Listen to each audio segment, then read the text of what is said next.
At Talladega Super Speedway. Good morning. Glad you're with us on Fox Sports 1 as we open up our coverage here with the NASCAR Xfinity Series. It is their first and final practice of the weekend. And I know the last couple of weeks at the track, the weather has been sketchy. No issues in central Alabama. 61 degrees right now. Track temperature at 97, high today in the mid-70s. It is going to be great all weekend long. With Michael Waltrip and Phil Parsons, I'm Adam Alexander. I just said it, the first and final practice of the weekend. More than 2 hours of track time for these NASCAR Xfinity Series teams. So what's the game plan, Phil? Well, I think we have three game plans. We're going to have some guys that are only going to make qualifying runs. They're going to make maybe half a dozen qualifying runs because of the new qualifying format. We're going back to single car runs. And then you have some guys that are going to go out there in the draft. We've got a bunch of good cars that are serving a 15-minute penalty from being late to inspection last week. So I think they're planning on getting out there in a group and running around there. And then you have some guys that are going to do both. Some guys are going to go out in a group, and then they're going to change over to qualifying trim later. You know, when we get to Talladega, it's all about strategy. Even in this first practice session, we've got differing strategies, as Phil talked about. And when they throw the green flag on Saturday afternoon, it'll be the same. There'll be guys on differing agendas. Talked to Casey Kane this morning, and Casey said, I'm going to try to lead every lap and run up front. He said, I've never been able to do that, but that's exactly what I'm going to try to do. All right, you look at Casey Kane in the 88 this weekend, certainly someone to watch. Also, we'll keep an eye on the guy driving the 20 car. That would be Eric Jones. For more on him, let's go to Jamie Little. Well, once again, he has been in the news this week. Of course, they sent out a press release announcing that he will be filling in for injured Kyle Busch in the 18 car next week in Kansas. I just talked to Eric, and he said that is the only scheduled race on the schedule right now. He said he has so many commitments already. First and foremost, the Truck Series, where he's running for the championship, and then behind that is the Xfinity Series races, where he has sponsorship commitments in the 54 car and the 20. So I just talked to him. He's excited about Talladega. Their plan, though, just focus on some race runs here, probably for the first 30 minutes. They're not even going to think about qualifying just yet, guys. And you know, Jamie, when you talk about Eric Jones, it doesn't matter what car he's driving, he always has success. This week in the 20, last week in the 54, he was in the top 5 at Richmond. And one of the big headlines to come out of that race, of course, the fire on pit road. Brendan Gaughan came down the pit lane, middle stages of the event. Watch here, left of your screen. Fueler backs away, and then the fire. An unbelievable scene. 3 different pit crew members taken to the hospital. Josh Whitman, the gas man, Anthony O'Brien, the tire changer for the 62, and Clifford Turner, who works for the 24 of Eric McClure. Let's get the latest and send it to Vince Welsh. Adam, as it relates to the 62 team, Anthony O'Brien, that rear tire changer, was released from the hospital on Monday, actually stopped by the shop on Wednesday. That's good news. His set date for return has not yet been determined, but Josh Whitman, the gas man, actually will be back with the team this weekend, and he will be gassing the car on Saturday. Shane Wilson's the crew chief for the 62 team, and Shane, certainly a scary incident at Richmond. What's going through your mind as the crew chief as you're sitting on the box and you see that fire take place? Well, it's pretty crazy, you know, because it's hot. It's like, and I saw him, and there's definitely some danger there. So I was pretty scared for him, and I never really had any kind of fire incident like that. So I was definitely scared myself, and I was up on the box. So the guys did good. Everyone did good. We practiced different scenarios, like not quite that, but we practiced stuff like that, and they all did good. And you know, the car got dropped to get out of there because that's another fire source. And you know, the guys did good, and just you know, hope Anthony gets back here as soon as he can, and you know, lucky to Josh Bill to come this weekend. You feel like you were 100% confirmed what started the fire and why it took place to begin with? Yeah, our fuel had malfunctioned. It was a part failure.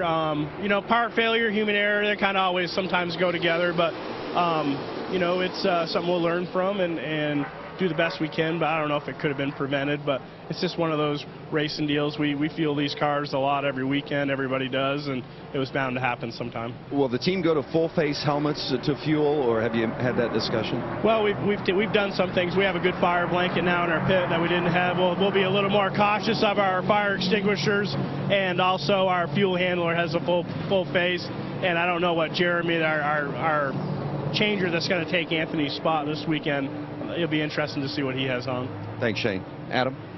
All right, thank you, Vince, and good to know that everyone is working in the right direction as far as health is concerned. And once again, I say what an amazing job the safety workers at Richmond International Raceway did, responding immediately.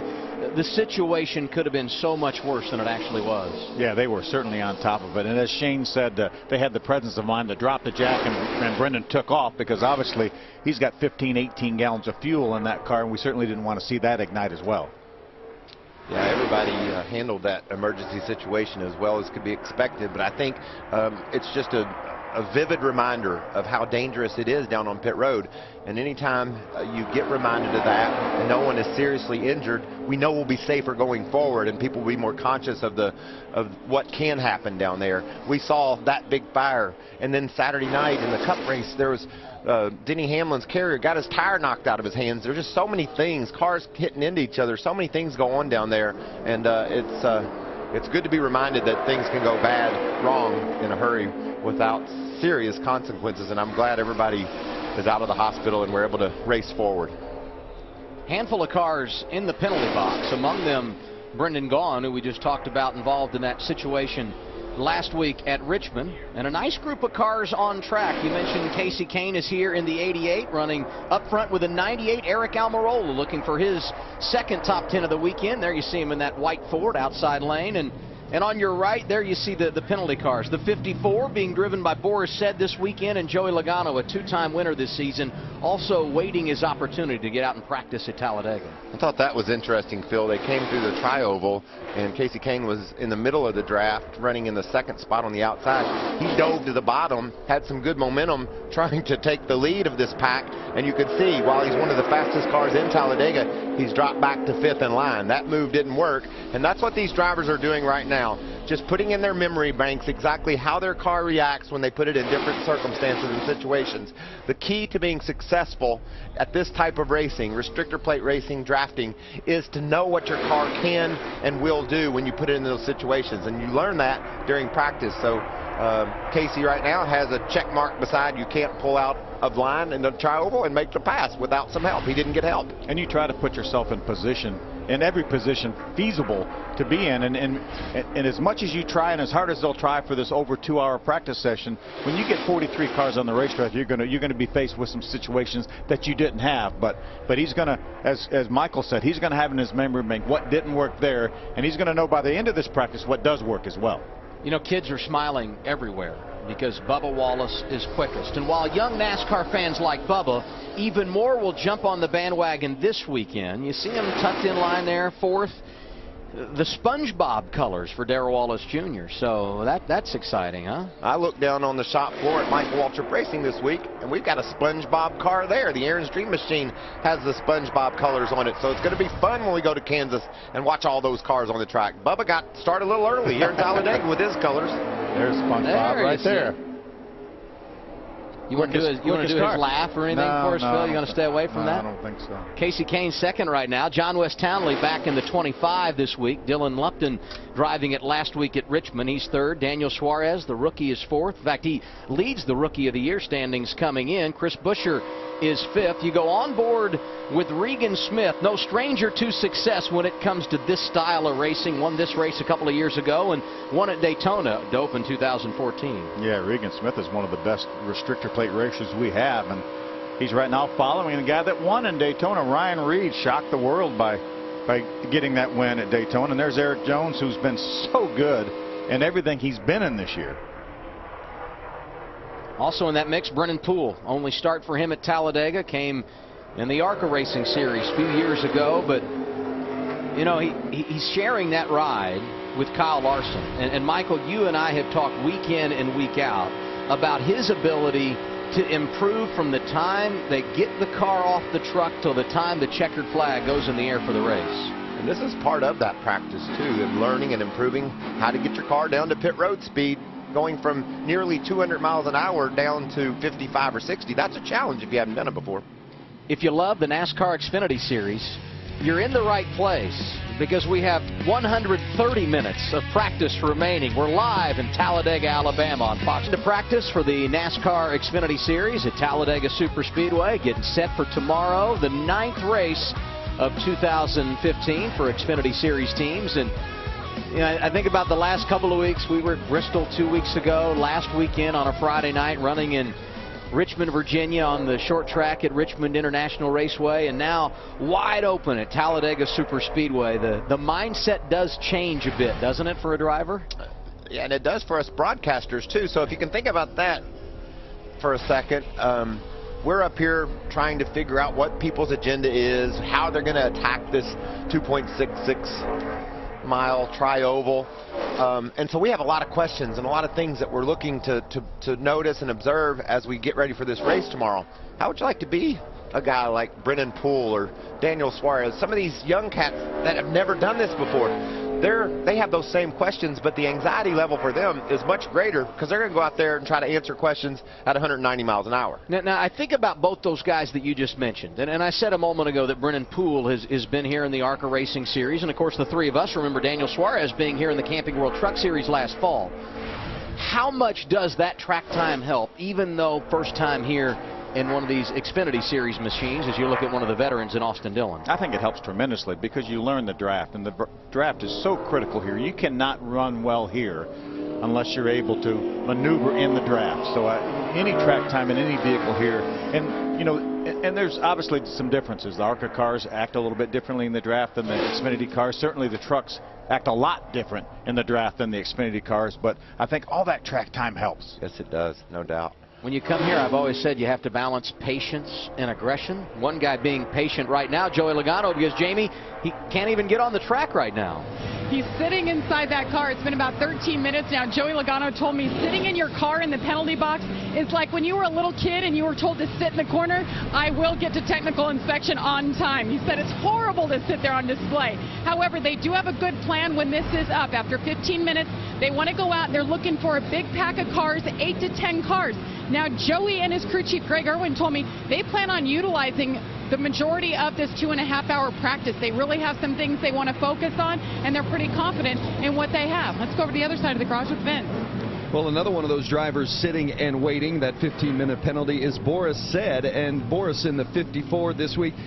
First race for him in the Xfinity Series this season, the first of 7 races. He'll run here at Talladega and then also in the other non-companion races. But with it being his first time with this team and in this car, he said, I don't mind you talking a lot to me from a spotter's perspective. I need all the input and advice you can give me about the lines, the drafts, the pack, anything. So you saw the 54, and Boris said just roll off. Sure, we'll have plenty of chatter on the radio with that group. Hey, down here behind the 6. Right side, over this way. Yeah, behind the 6 over here. That's some good spotting there, and we could watch it as it happened live. He said this way, over here, and you saw Boris react and pull over to the left. That's a pretty good nucleus for a good draft right there, too, with those 6 cars. Again, they'd like to have a couple, 3 more cars anyway, maybe up to 10. I was talking to Greg Irwin this morning, and he said we'd like to get out there because we feel like the speed will be such, and with 8 or 10 cars that we'll see in the race, and we can get our travels and make sure we're right there. And basically, Phil, would you say that that's all this is about? Is that splitter on the front of the cars, getting it at the optimum operating level? Totally. One goal for these guys, the experienced veterans, go out there and understand that their car's set up perfectly, their splitter's right. That's their main goal. And some of these cars are mature cars, too. That 22 car is the same car they had at Daytona, so there's not a lot of change went on with that car. That nearly won the race at Daytona with Brad Keselowski. Certainly did.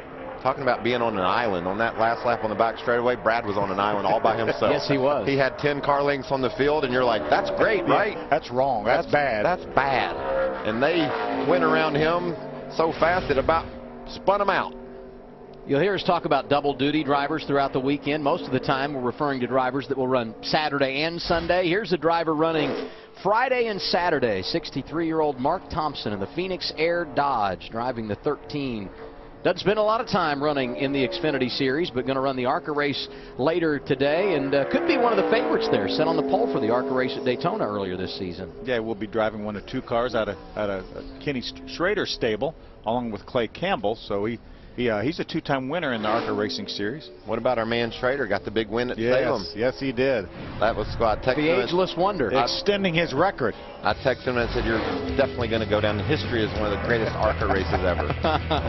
He'll turn 60 later this month. Happy birthday, Ken. make someone wait for something, you might just make them hungry. You look at the top 5 speeds so far from practice. And now we look at this draft, and those drivers that were in the penalty box have been released, and here they come down the back straightaway. They were released with a vengeance. They wanted to get on this racetrack. Saw Chris Buescher out front leading that group, and the bit of honey Ford. Daniel Suarez in that mixed. Got Brendan Gaughan there. Boris Said there in the 54. Eric Almirola. How about Boris getting a ride in this 54 car? He could be a real threat, too. And, you know, that was a deal that was announced back in December. It wasn't announced, but it was something that Boris had knowledge of back in December.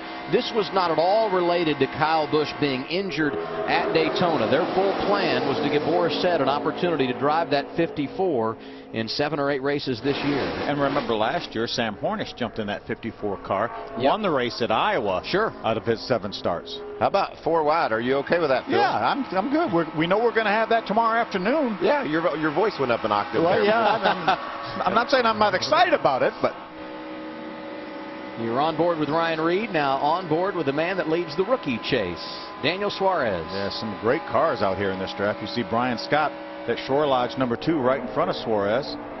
How about this? We've had 8 races this year, 6 of them won by Sprint Cup regulars.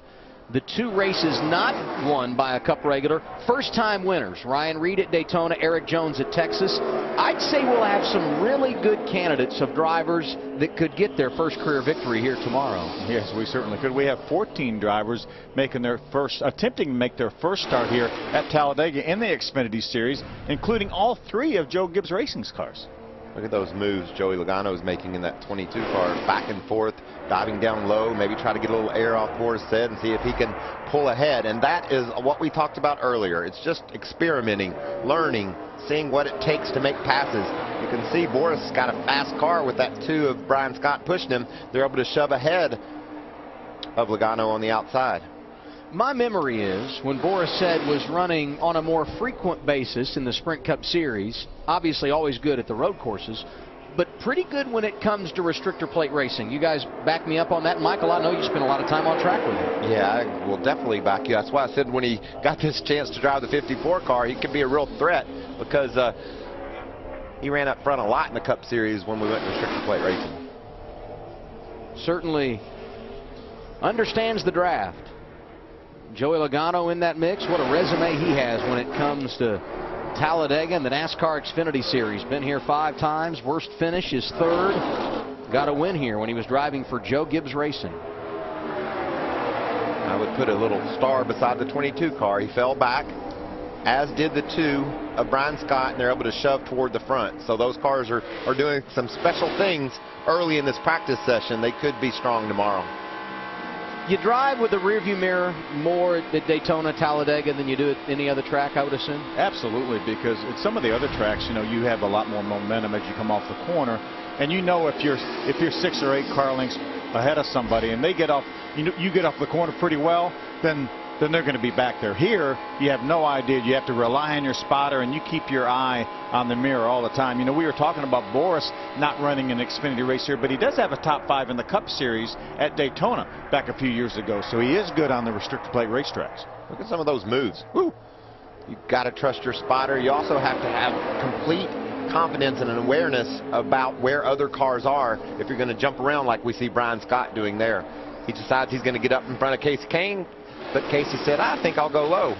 Left Brian all hanging out there all by himself. And you have to remember now with the containment is you see Casey go to the inside of Joey Logano in the 22.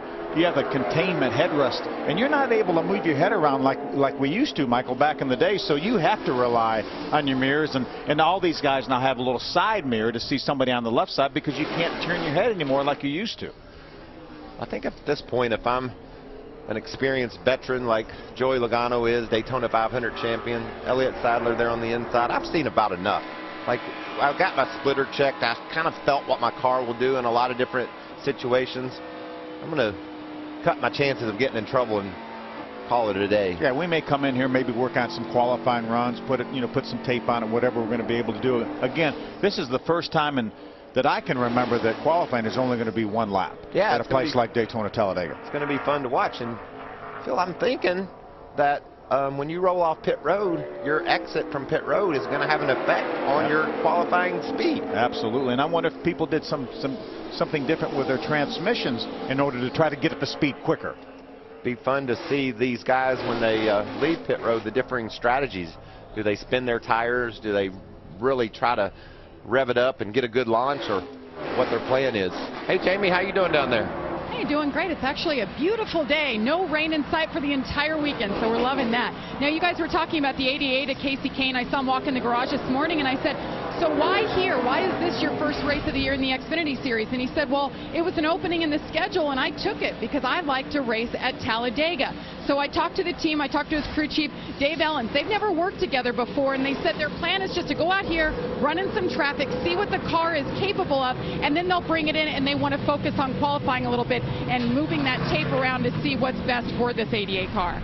This is the all-star car, if you will, for Junior Motorsports. You've seen Dale Jr. behind the wheel, Kevin Harvick, who's won a couple of times, Jamie mentioning the fact this is the first opportunity for Casey Kane. The NASCAR Xfinity Series off next week. In 2 weeks' time, we go to Iowa Speedway. It's going to be Ben Rhodes, who won the K&N East title a year ago, that will get his first chance to drive for Junior Motorsports in that 88. Going to run 10 races this year. I'm really excited to see how he adapts to these Xfinity Series cars. Really talented young man, and as a matter of fact, I've read where Dale Jr. said he'd love to run him full-time next year. So be a good opportunity in a couple of weeks at Iowa for Ben Rhodes to get his start. I love going to Iowa. Those fans there make that a festive, fun event for the weekend, and it's a great little racetrack. We're going to see some fun racing. What's the story with Brennan Poole, Vince? Well, you guys talked earlier about the fact this is his first time here at Talladega, but this is an interesting stretch for Brennan Poole, sharing that ride with Kyle Larson, of course, out of the Cup Series. But this is the 4th of 5 consecutive races for Brennan Poole. And when you're a young driver getting an opportunity to run races in succession, that's a big advantage. And he's had them all. He's had the different types of tracks, the intermediate, the short tracks, and now the super speedway. Michael, how big of an advantage is that for a young driver to get those races, one right after another, and various types of racetracks in the process? Well, I love what this kid has done. The opportunity presented itself, and he's taken advantage of it, getting better, learning with every lap around the racetrack. And when you can run them, Phil, in succession like that, that adds to the learning curve. Not a bad guy to learn from here. Chris Buescher, runner-up in this race a year ago, and runner-up in the season opener at Daytona. Another one of the guys that has that ARCA Racing Series background, our champion from a couple years ago. 2012. I said that to him today because you and I are going to be working the ARCA race later today, and I was talking to Chris about that down in the media center, and I said, you won the championship 2012, right? And he's like, yeah, I think it was 2012. That's pretty good as a driver when you forget what year it was when you won a championship, right? Wonder how Jimmy Johnson does it, remembering all the. He has so many. Yeah, he just needs to remember 6. He doesn't need to remember the years, right? I can recall pretty clearly the years I didn't win the championship. Another chance for Poole to learn, diving on pit road. It looks like he's hot, Phil. Yeah, he does. And one thing these guys have to be cautious about is not sliding the tires. You have to go from 200, like you say, or close to 200, down to 55 or 60. But a lot of times they're only going to do 2 tires. Maybe no tires. Or maybe no tires. If you slide those front tires, it's probably going to have your crew go ahead and change tires, and that could really cost you a lot of extra time. And teams only get 4 sets of tires for the weekend, and that includes what they're doing here in practice. Got to take care of those good years here at Talladega. It doesn't get any better than this for NASCAR fans. A weekend at Talladega. It all starts tomorrow. NASCAR Xfinity Series racing for the 9th time. 6-time Talladega winner Jeff Gordon going to join Michael and I in the booth. Our coverage begins 2:30 Eastern time. Then on Sunday, another driver trying to punch their ticket into the chase. It's the Geico 500. Race day on Fox Sports 1 at 11:30, then at 12:30 Eastern. Move over to Fox for race coverage. I think we have a dead battery, Phil. Yeah, Jeremy Clements. Or a broken starter one. They had to push him off to get him rolling. He's got it running now, though. Well, he's just going to wait down at the end of pit road and probably stage there. And if he's making a qualifying run, then he'll want some clean racetrack. And that's what it looks like. It looks like racetrack's fairly clean right now. Jeremy getting some help this weekend from Conquest Completion Services. You know, one thing we haven't talked about is we have 45 cars entered for this race. So qualifying is going to be extremely important tomorrow because 5 cars, unfortunately, are not going to be able to race tomorrow afternoon. And you guys touched on a little bit earlier, the qualifying format is going to be different. But for the fans who maybe don't follow along on social media, take us through the details of what we're going to see tomorrow in qualifying for both the NASCAR Xfinity Series teams and NASCAR Sprint Cup teams. Yeah, I think essentially we're going to, you know, normally when we had single car qualifying here, and it's the first time we've had single car qualifying in the Xfinity Series since back on a restrictor plate track since back at Daytona in 2013. A car will leave pit road, come around, take the green flag, and then when he's on the going to be somewhere around the backstretch, they're going to send the next car, and when that first car comes back around, he's going to get the checker flag. It's only going to be one timed lap. You're going to have one get up to speed lap, one time lap, and then you're done. And we will have 2 cars on the racetrack at all time, but they're going to try to keep them a half track apart, which is certainly over a mile, so they shouldn't affect each other. And this is what Chase Elliott is doing right now, is simulating a qualifying run. You want to go up high all the way. You want to make the racetrack as big as you can make it, as long as you can make it, to give these engines time enough to get up to speed. And then you're going to come back down to the bottom because the bottom is the fast way around the racetrack. So he's going to be on the bottom. He's essentially taking the green flag when he gets here to the start-finish line. The key to this qualifying could be, as soon as they tell you to go off pit road, how you exit pit road. You're going to have to come out of there with a lot of momentum because, Phil, when we talk about the cars running around the top of the racetrack, that's just because they're trying to get all the speed out of that car they can when they come to get the green flag. And obviously how you leave pit road will be affected by that. And these cars have a real high gear in them, obviously, because they're going to have to run close to 200 miles an hour. And they're not the easiest things to get going to start with. So a lot of times you see cars, as they try to get going, they stumble a little bit or whatever, and that could cost you some time on your qualifying lap. You know, you look at Chase Elliott, and he won the championship last year, and it doesn't matter where we go. I mean, Chase is a guy that's always going to be very, very competitive, and he's proven his talent in his year plus here in the Xfinity Series. Only 8 times has he finished outside the top 10. 4 of those 8 at his 4 starts at restrictor plate tracks, including Daytona in the season opener. See him on the inside of the racetrack. He's going to get caught up in something here. Certainly not of his making, but see Regan Smith going upside down in the 7 car. And he had come down pit road. They repaired the damage, and then lap 112, nowhere to go, gets tagged here from the right side. First and only time in his career that he recorded a DNF. He was 28th in the season opener, but give a lot of credit to him and that team. New crew chief Greg Ives, of course, went over to work with Dale Earnhardt Jr. in the Sprint Cup Series, and you got Ernie Cope now calling the shots for him. They have just continued to get better and better week by week, and I'm going to tell you, you look at where they are this weekend, coming in only 8 points out of the championship. They got to feel pretty good about themselves. See Ryan Reed out here doing the same thing, making a simulated qualifying run. Vince, what's going on with that 16? You know, it's interesting, as you guys were talking about, and Michael reiterated about where you run on the track, and it's exactly what they were discussing. Run the high groove in 3 and 4, come into the green, and then run that 1 lap on the bottom all the way around, and then bring it back in. They're going to do a variety of single car runs here, but certainly trying different lines to feel and find where this car is fastest and best served for that lap of qualifying tomorrow. Well, Vince, we've shown the agony of defeat at Daytona. That's when we were showing the clip from Chase Elliott. Now the celebration and joys of victory. Ryan Reed, first time in his career. Final lap, able to drive around a Sprint Cup Series champion to get the checkered flag. That's when Michael was talking about Brad having such a big lead. And we didn't see that big lead, but all we saw is the momentum that Ryan Reed had when he drove by him. What a great story, getting your first win at Daytona. You see where the Roush Fenway cars are in this practice? Pretty good. Elliott Sadler, 13th right now, the only one outside the top 10, but don't worry about him. He won this race 1 year ago, and when it comes to plate racing, you can always depend on Elliott Sadler to get to the front. Erik Jones, quickest, 1 hour and 40 minutes to go at Talladega. Trend in 2015 has been when an Xfinity Series driver gets to victory lane, he's a first-time winner. I would say Brian Scott would be a candidate here tomorrow, huh? We've been looking for that for a couple years now. He's been on the verge of getting that first win for a couple years, and it's going to happen. It's going to happen very soon. Now, Brian Scott was on the bottom of the track, which Phil tells me that that's not a mock run. Maybe I'm wrong, or maybe it's his get-up-to-speed lap before he drifts up. But look where Regan Smith is here, right next to the wall. Yeah, that was Brian Scott finishing his lap, right down on the bottom of the racetrack, yes.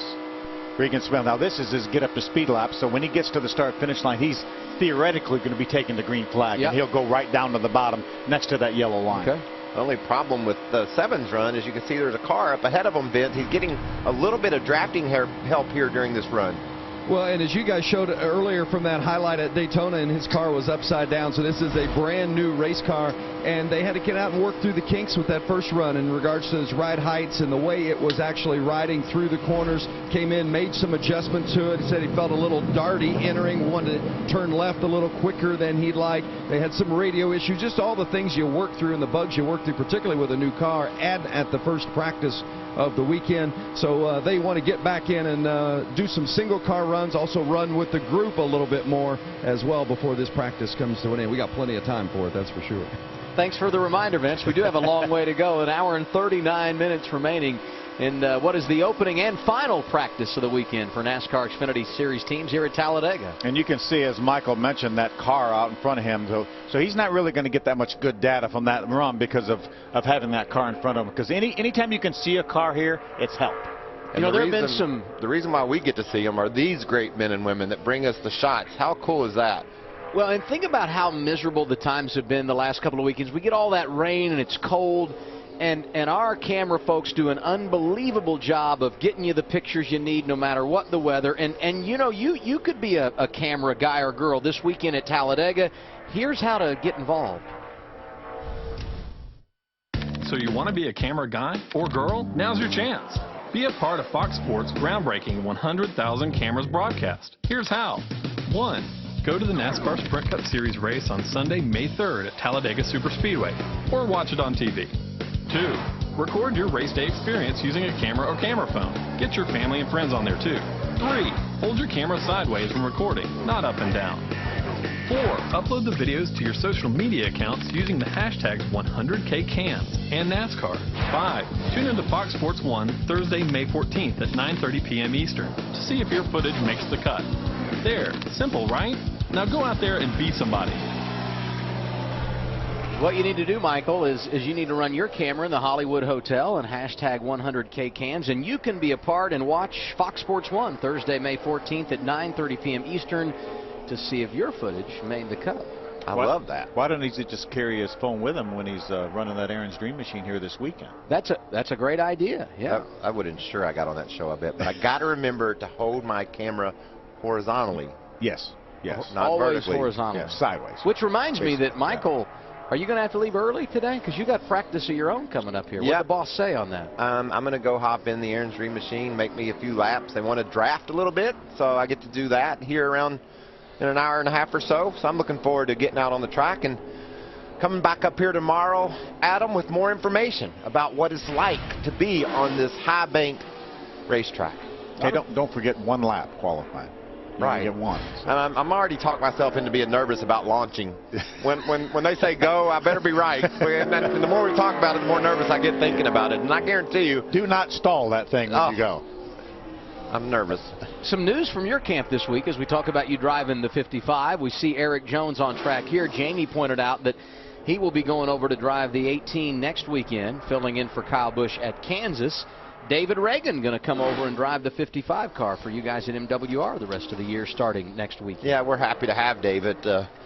Unadilla, Georgia driver, and Aaron's is based out of Atlanta, Georgia, so they've been friends for a long time, and he's going to hop behind the wheel of the Oak Dream Machine starting at Kansas and hopefully get us a win. He's within striking distance of being a part of the chase, so we've got both cars now potentially can make it into the chase, and that's something that's important for every sponsor and every team in the garage area. Young Brett Boppa did a nice job driving that car, though. Did a great job. He's been a part of Michael Waltrip Racing for a couple years, and he continues to be a part of it, and we're really thankful for all the help he gave us. What's happening in the garage, Vince? With Brendan gone in the 62, and we were just kind of talking about that scary incident last week, and we talked to Shane Wilson, your crew chief, before practice today, but from a driver's perspective, you're sitting in the seat, not much you can do at that point, and you see all the things that are going on with the fire. What's going through your mind? The only thing I can do is get out of the way. You know, I mean, this is where all the fuel's located. Get it out of the box. let fire and safety do their job, get the race car out of there, and let the boys get the help. And that's so. I mean, I just wanted to get out of there and make sure the boys could get help. I looked in my mirror, and everybody did their job. Sparco safety equipment worked fantastically. Fire and safety, got to thank them a ton. Got to thank Clifford from the Eric McClure's team.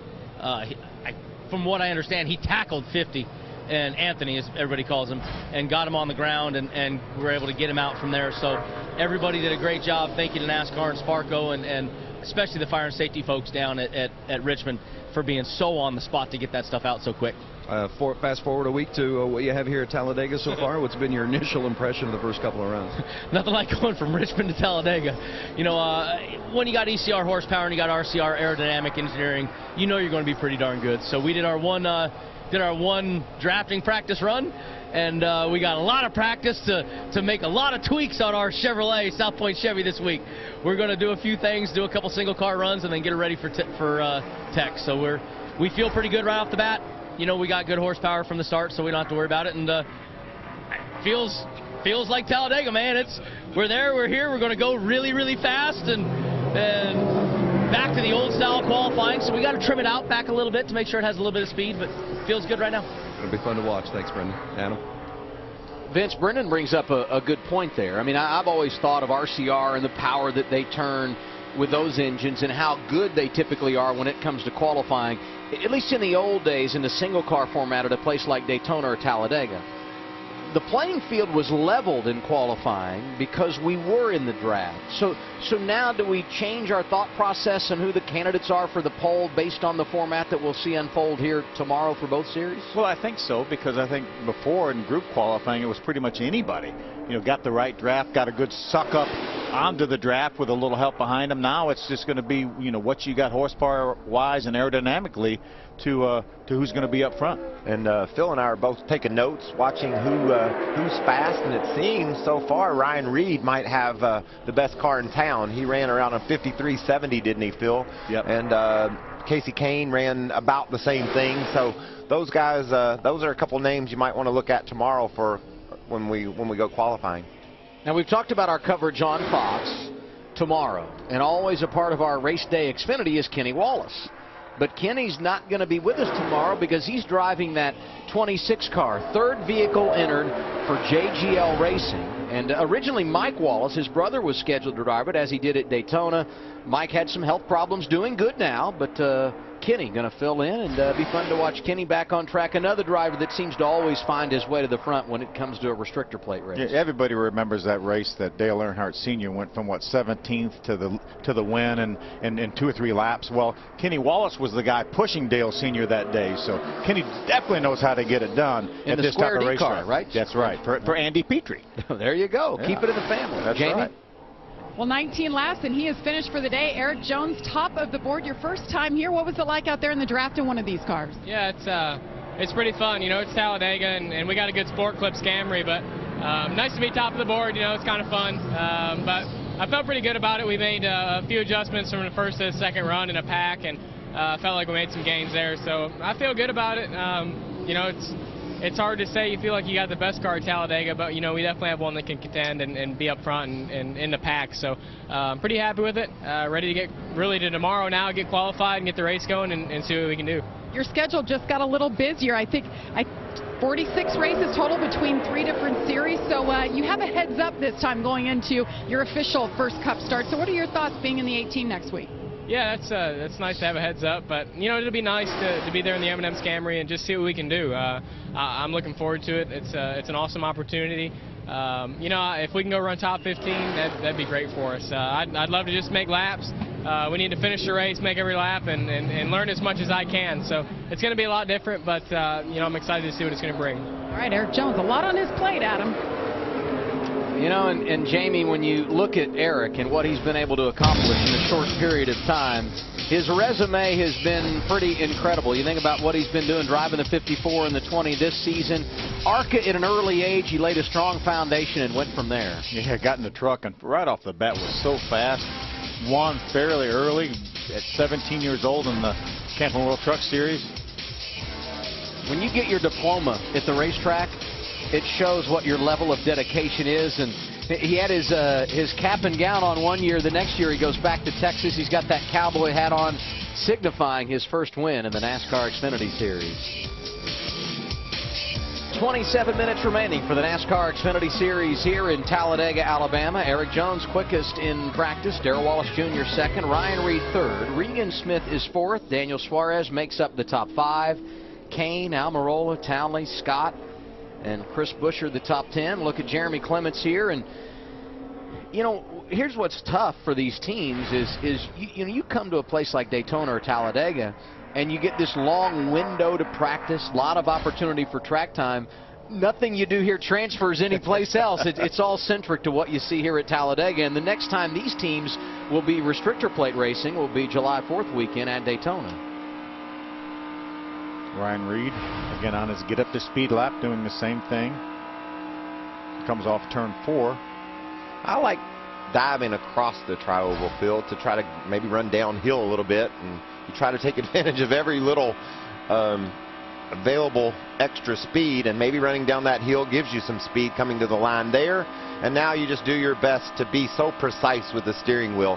Hold that thing perfectly still, just barely moving it to the left to stay right on that yellow line. You want to stay as close to that yellow line as you can possibly get, but you don't want to get too greedy and scrape that splitter on the apron there. And when you try to stay right next to that line, that's what these drivers are trying to avoid. Hold the wheel perfectly straight, follow the yellow line, and then just hope that you see a little bit more RPM than you've seen in these practice runs when you go to qualify tomorrow, and that means you've got a little bit more speed. Yeah, they had a meeting yesterday, and they said that you're going to, on the backstretch, you need to stay above the yellow line, but once you get over on the front stretch, if you want to come across the apron, you're able to do that to try to shorten this racetrack up a little bit through the tri-oval.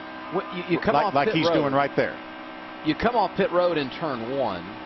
And keeping in mind, before I make that comment, the start-finish line well beyond the midway point in the tri-oval. It's on down toward turn 1, so you got to stay in it all the way down just before you enter turn 1 here at Talladega. But when you come off pit road and you're going to begin your qualifying run, your get-up-to-speed lap, at what point do you merge out and hug that wall before you come around and get the green flag? Well, I think if they allow these cars to go straight up on the racetrack, then you want to go straight to the outside wall to try to make the racetrack as long as you can.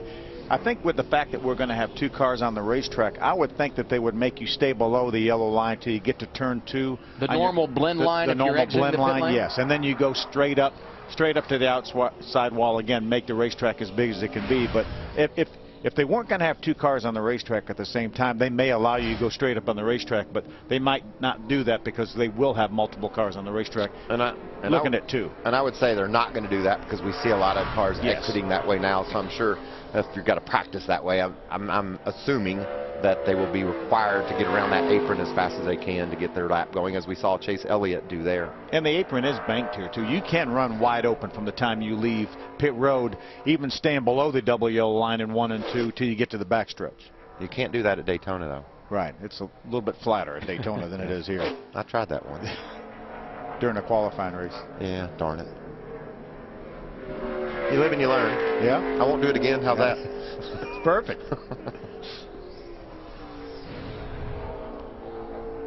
Be interesting to see what kind of speed Chase Elliott is going to run. And Phil, I'd start paying attention to this lap too. Yeah, they get up speed lap. Like exactly. Chase ran a 62.19, leaving pit road, coming across the start-finish line.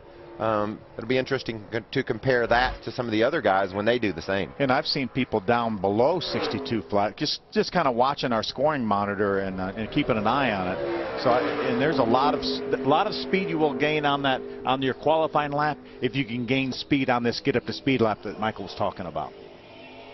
Well, he's hugging that yellow line, isn't he? The yellow line is your friend.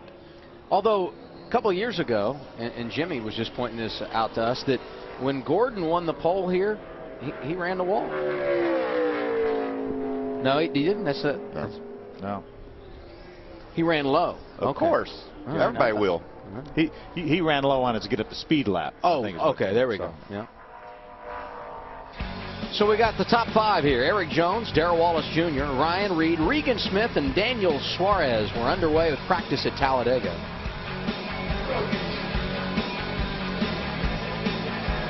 Talladega, 1 hour, 20 minutes to go in practice for the NASCAR Xfinity Series. Here you look at the top 10. Eric Jones, Darrell Wallace Jr., Ryan Reed, Regan Smith, Daniel Suarez right now, the fastest cars in practice. Let's go to Jamie Little. And Casey Kane is finished for the day, 6th on the board. Your first time working with this team, and Dave Allen's the crew chief. I saw you guys working from the cockpit. What kind of things are you trying to get comfortable with? Well, there's a little bit with one seat belt and then a helmet hose for tomorrow, but nothing big. The car was fast. I was happy with our Armor Chevrolet, and we made a couple adjustments. Felt like the front was really positive, a little too positive when I tried to turn quickly, going in a straight line, sort of getting a different row or something like that. But I think the car has a good bit of speed, and I could go kind of wherever I wanted. So I feel good about it. It'll be an exciting race tomorrow afternoon because it seemed like everybody out there had pretty good speed. All right, Casey was able to run by himself, move around, and run in the draft. Let's go over to Vince. Eli Lilly of the American Diabetes Association on one fast race car, and that's the 16 of Ryan Reed, the earlier plate track we went to this season to kick things off, Daytona. He was the winner. Does it feel good to be back in a car that you went to victory lane with? Yeah, I was really excited when they told me we were going to bring our Daytona car back. Obviously, it's a pretty fast piece. So, yeah, we just have a really fast Lilly Diabetes Ford Mustang this weekend, and there's just a lot of confidence coming back to a restricted plate race. Roush Fenway's restricted plate program is so strong, and we demonstrated that earlier this year. And I love this. I love restricted plate racing. It's a lot of fun. It suits me pretty well. Really understand how to work the draft and stuff. So it's always a good time coming to these. And as you get top 3 in practice, we'll take it. Feel really good about that. And it's gonna be fun tomorrow with the new qualifying format. I guess it's kind of back to the old qualifying format, but it'll be interesting to change it up. I know that we haven't done single car runs in a long time, so it was fun to do some of that stuff and let the guys go to work on single car runs again. So it's going to be a fun weekend. A lot of smiles around the 16 car right now, Adam. And I would say the confidence is an all-time high when you consider that the last time they went for this style of racing, it was Ryan that was able to get that win at Daytona and stayed in the top 10 in points. And overall, the Roush Fenway organization been off to a pretty good start here in 2015. And you talk about the diversity of the series. In fact, we're coming off of a couple short tracks in Bristol and Richmond. We've had some 1.5 miles, Atlanta, Vegas, Texas, whatever. But nothing compares to this place other than Daytona. Now, since the repave at Daytona, they're very similar now. I mean, more similar probably than they've ever been. But you know that if you're good at Daytona, you're going to be good here. Regan Smith in the Xfinity Series, but he's a driver that's a veteran for so many reasons. Some great experiences when you look at his career timeline. And that's one night he'll never forget, right? Carl Edwards winning at Darlington. I won't ever forget it either. That was an amazing run to the checker flag by that man. 4 Xfinity Series wins, all for Junior Motorsports. And in February, his life changed forever. He's a super sub, it seems, absolutely. This year. Sprint Cup driver 4 different occasions this year, filling in for Kurt Busch and Kyle Larson. And Regan will be one of those drivers that has a chance to get it done here tomorrow. Right now, 3rd in practice. Chase Elliott 5th, and of course we know the 88 is strong as well. We'll have him as our from the driver's seat driver tomorrow. Talladega, Alabama, with Michael Waltrip, Phil Parsons. I'm Adam Alexander. It's Xfinity Series practice here at Talladega Superspeedway.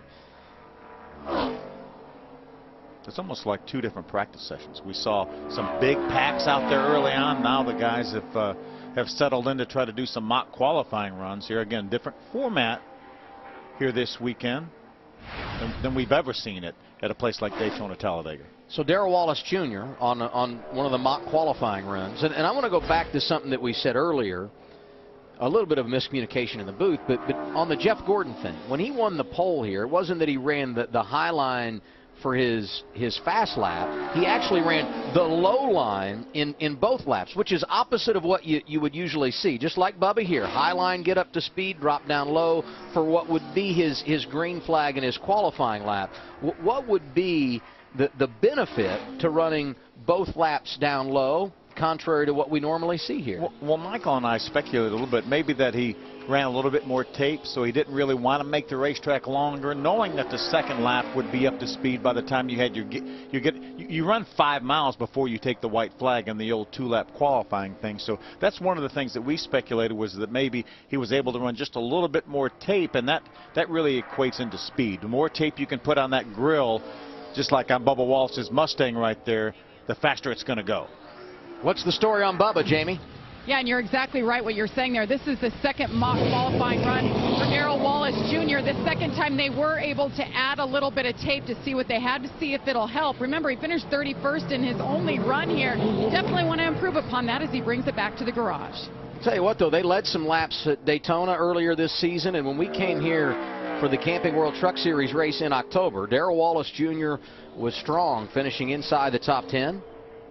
You're just joining us for practice coverage. Yes, our graphic is right. Boris said, making his first start of 2015, driving the 54 car.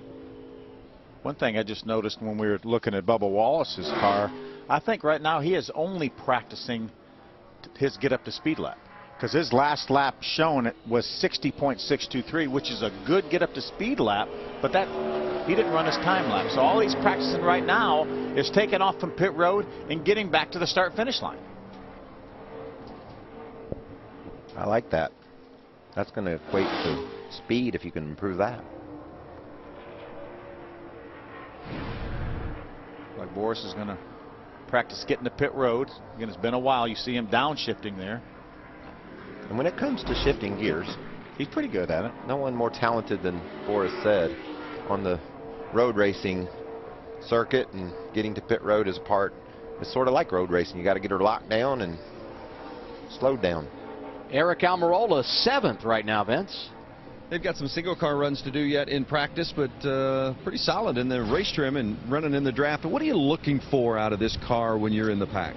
Really just to drive good and be comfortable. You know, everybody's car is going to run good in the draft, so it's about having a car that's comfortable, being able to maneuver around and be able to make some aggressive moves, and your car still be comfortable and feel like it's underneath you. So Fred Biaggi, Bill Dinvesti, all the guys at Biaggi Dinvesti Motorsports brought me a really fast Shelby American Ford Mustang, and we're just messing around with some single car speed stuff, trying to find some speed. If we find speed by ourselves, it'll translate into the draft. So I was really happy with it in the draft. It's the same car that we had an opportunity to win with at Daytona on the white flag, and hopefully we'll have another shot here when the white flag waves at Talladega. Yeah, I wouldn't be surprised to see that 98 up front at the end on Saturday at all.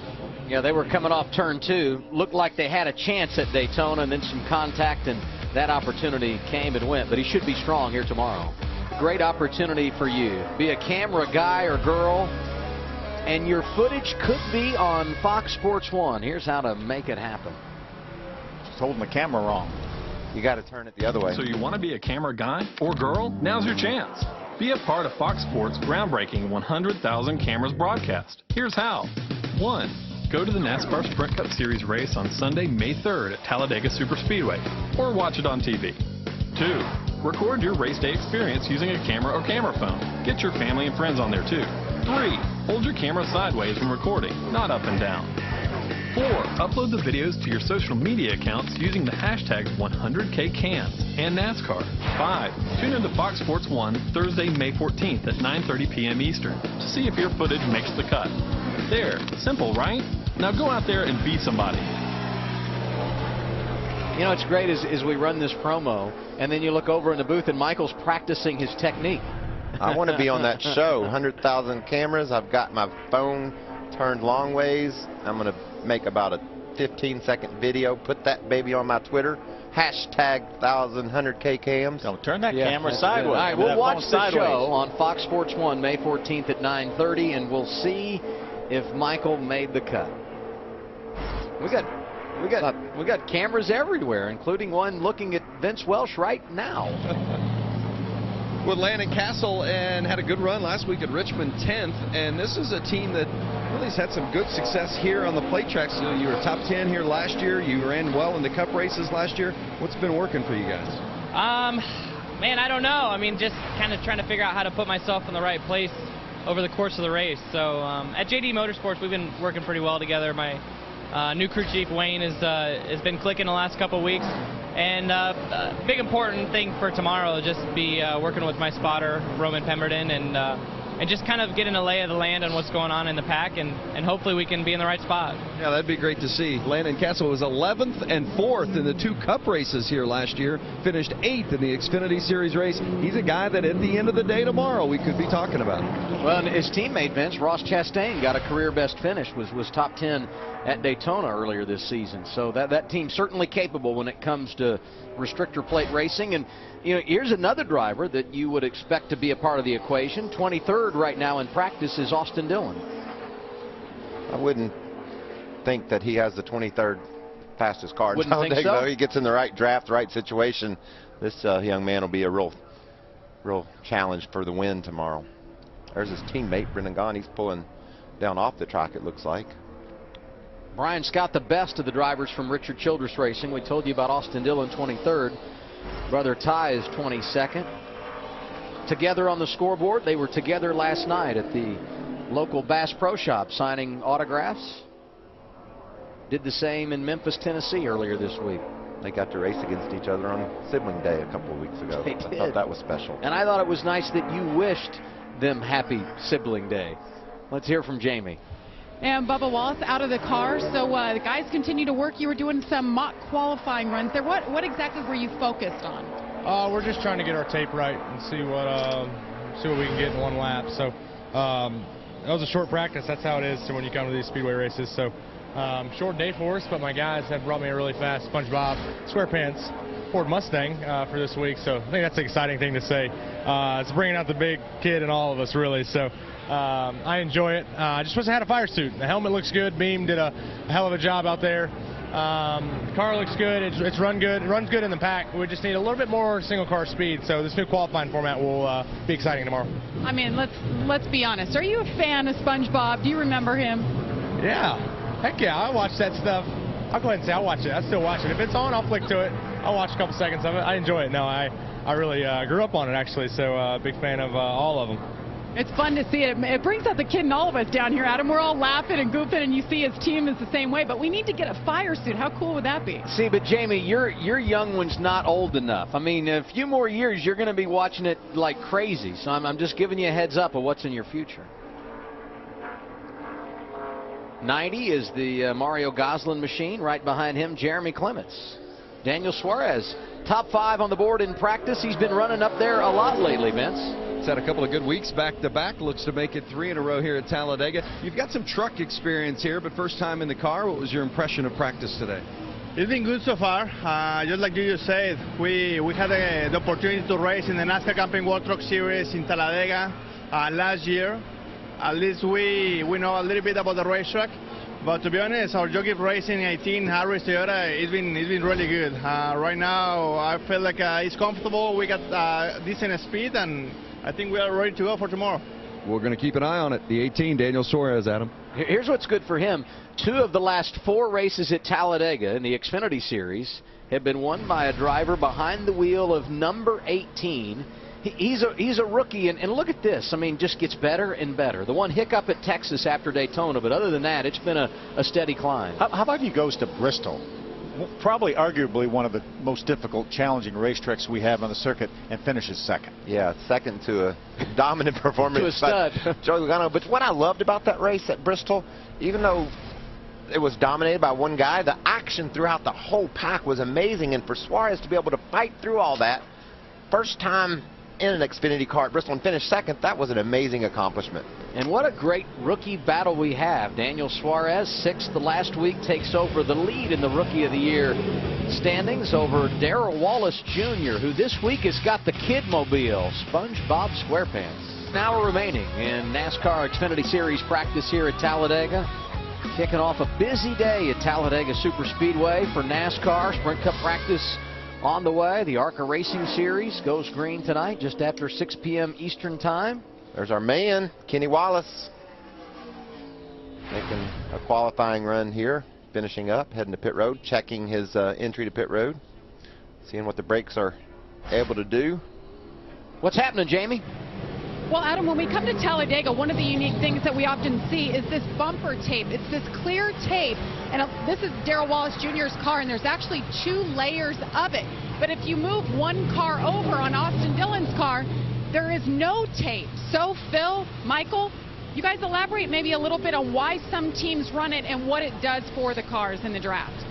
I know why they used to run it is when you would get next to a car comes up behind you and starts pushing you, there's less friction there, and it enables a car to slip around on the back of that bumper without spinning the car around. Well, you can't push anymore, but you can hit, so I guess they're just protecting their turf there with little tape.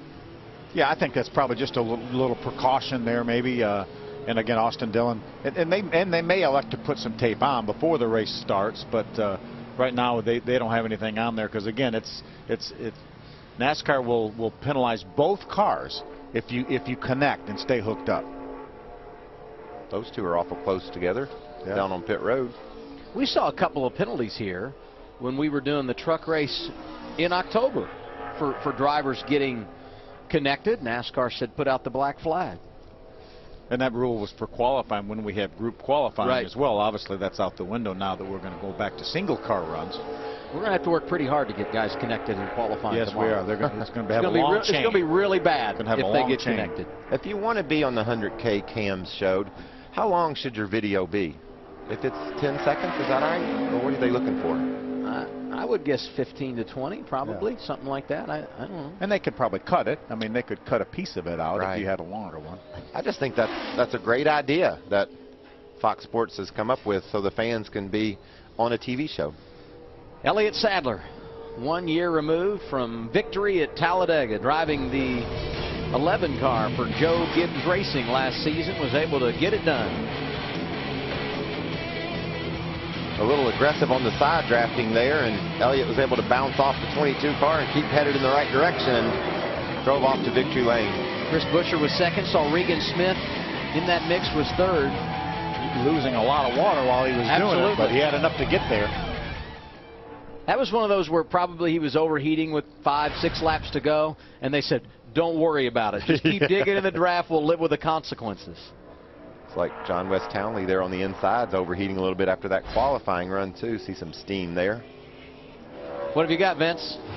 Well, the 54, Boris said, been really happy with his car throughout much of the day today and was just rolling out, was going to make a run, and they came over the radio and told him to abort, bring it in, and they had some intel from the teammate they wanted to try out and put on the car before he went back out and made another run. So back into the garage, and they're tweaking on the 54 a little bit. We'll see if it makes a difference when he rolls back out. The fourth different driver to drive the 54 this season. Of course, Kyle Busch was in it to open the year at Daytona. You've had Eric Jones, Denny Hamlin, and now Boris Said. See, obviously, a little bit of bump drafting there for Boris. Again, you can bump draft, but you can't lock on. And you can certainly see some advantages and when you do some bump drafting. Yeah, you know, back in the day, that's all we knew how to do was just bounce into the guy ahead of you and push him out ahead, and your time was faster. The tracks, especially at Daytona, was so rough you couldn't lock together like you can now. But we discovered sometime around 2007 or 8 that when you locked them together, you could really go to town, and it was a lot of fun. Mention all the different drivers for that 54 team. Chris Gale, the crew chief, was atop the pit box a year ago for Elliott Sadler when he got the win here at Talladega. And look at Ryan Sieg, kind of a home game for these guys. I mean, Atlanta is their home track, but being Georgia-based, Talladega the next best thing. And he, too, has got a nice history when it comes to restrictor plate racing, and in particular the 2 races at Daytona a season ago. Yeah, he finished 3rd in the July race last year at Daytona, which is his best career finish. Uncle Bob's back on the car, Michael. Love Uncle Bob's Storage. I'm glad they're back on board and racing here at Talladega. Now look at one of the favorites for tomorrow, Joey Logano. To go and practice at Talladega for the NASCAR Xfinity Series. He won the championship last year. He's been out in practice today. What's he saying here to his crew chief, Chase Elliott? Just explaining what his car does when another car is in front of him, pulling up or lack of the ability to. And that's what you really want here, is a car that will pull up. That is so critical here. There's Austin Dillon coming off the racetrack after making a mock qualifying run, and a pretty darn fast one right there, a 53.29.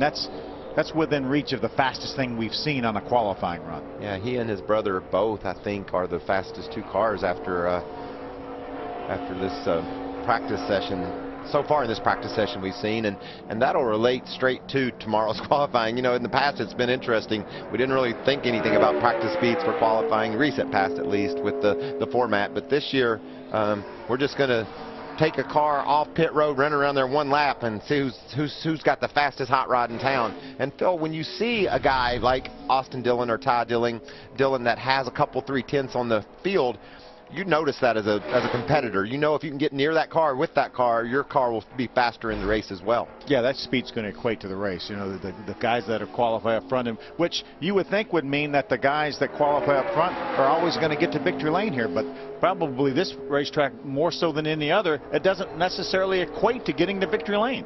There's only one lap that matters, right? It's that final lap, and it doesn't take long to get there in the draft. Jamie?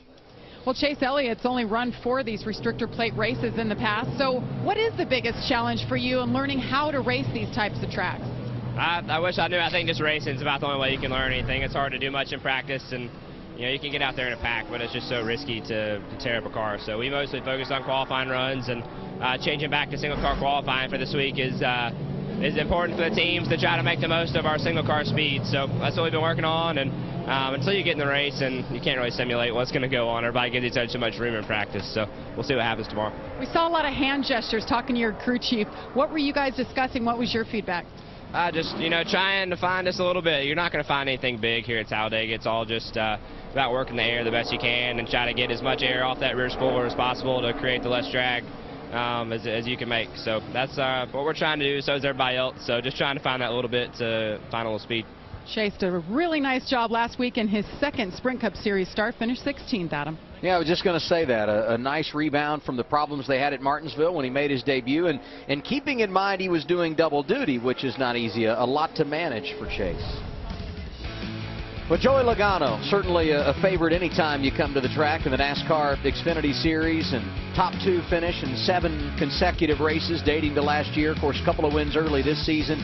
Leading all 300 laps at Bristol. He was the dominator there, and the fact that he's won the pole in 4 of his last 6 starts would indicate he should be someone we'll keep an eye on in qualifying tomorrow. That was a bit of a thrashing he put on him at Bristol, wasn't it? Yeah, but he wasn't going to stink up our show, Phil. Fox Sports 1, we had cameras all throughout the field, some intense racing behind Logano, and late in that race, I mean, it looked like Daniel Suarez was going to close in on him, and it was a dominating performance for this young man. But, man, I love Bristol. It's so fun to watch those cars. I told Adam during the race, I said, it's like pack racing almost at Talladega. What we have on a short track at Bristol. I love pack racing and the drafting we're going to see here tomorrow. And Bristol looks a lot like that. I know it's crazy to say a half-mile track compared to this massive layout, but they were running in those types of conditions.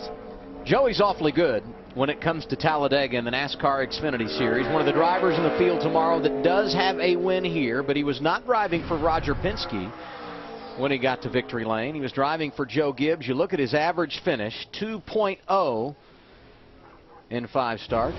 That's not too bad. No, that's pretty good. And here's a reminder of how things went down a few years ago when Logano got his only career win in Xfinity Series competition. By that much. Beating his teammate. Happened in 2012. Man, that's some really hard hits right there.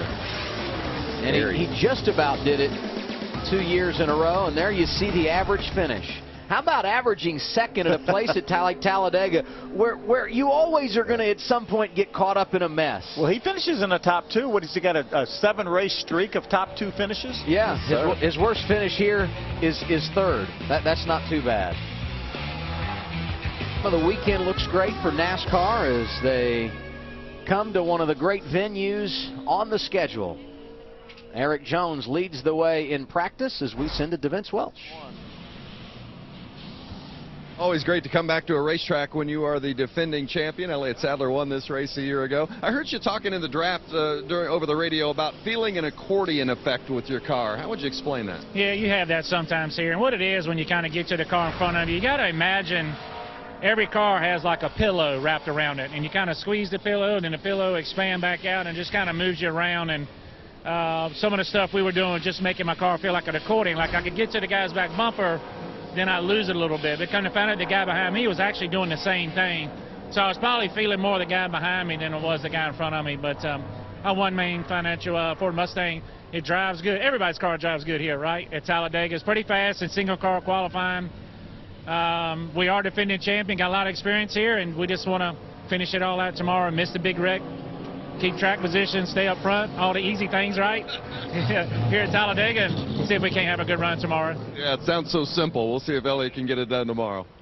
Vince, I think the first time I've heard a driver use a pillow to describe what it's like running in the draft at Talladega, but he did a nice job of using that analogy. Yeah, they got the pillow effect, you got the accordion effect. Brother calls it a bubble of air that you're trying to bust. So air is a crazy thing on these racetracks, Daytona and Talladega especially, because it's what it's all about. It makes you successful or not, and being able to figure out how to use that air to your advantage is it's difficult.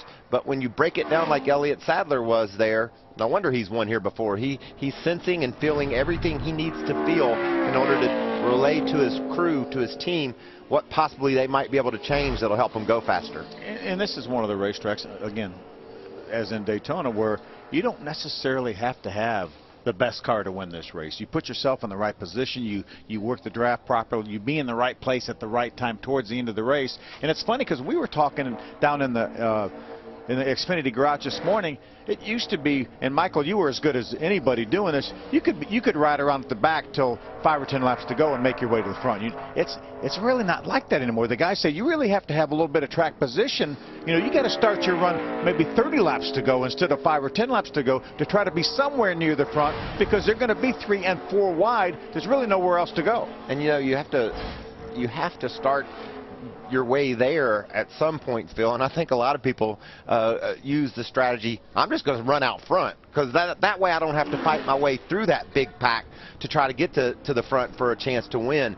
So you see the strategies, they range from hammer down from the word go to lead every lap to laying back for half of the race. They're going to be all over the place, but if you start on the pole, you just want to do your best to hold that type of track position, be up front for the whole race.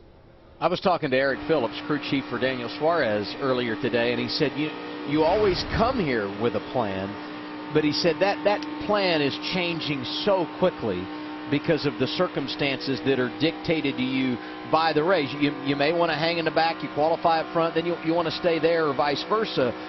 So it is constantly changing, a moving target, if you will, when it comes to strategy at a place like Talladega. As we ride along with Brennan Poole, who's run the most laps here of anybody in this practice session, it's great to have teammates, but there's times when you won't even necessarily see your teammate here because you won't be in the same spot. You may be only four or five positions away from each other, but you can't quite get to them. So you make a lot of teammates. You have a lot of different teammates during the course of the race because it's the person that can help you and you can help them.